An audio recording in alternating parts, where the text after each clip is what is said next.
حي على الصلاة حي على الفلاح قد قامت الصلاة قد قامت الصلاة. إذ ابتلى إبراهيم ربه بكلمات فأتمهن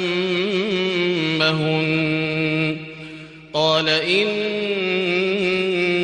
جاعلك للناس إماما قال ومن ذريتي قال لا ينال عهد الظالمين.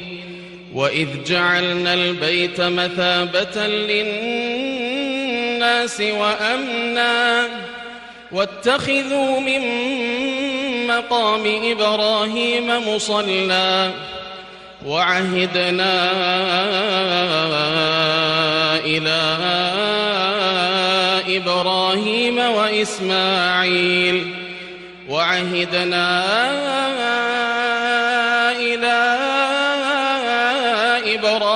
وإسماعيل أن طهرا بيتي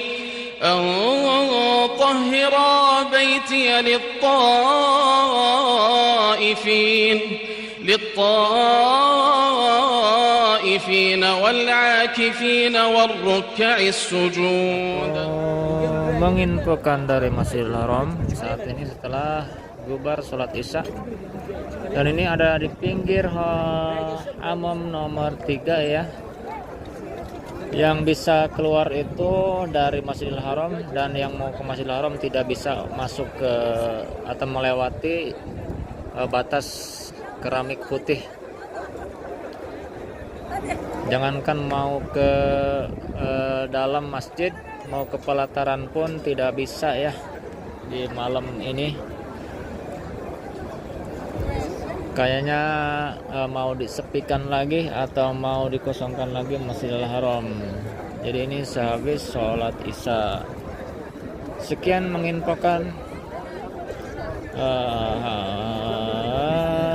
Salam dari Masjidil Haram. Assalamualaikum warahmatullahi wabarakatuh.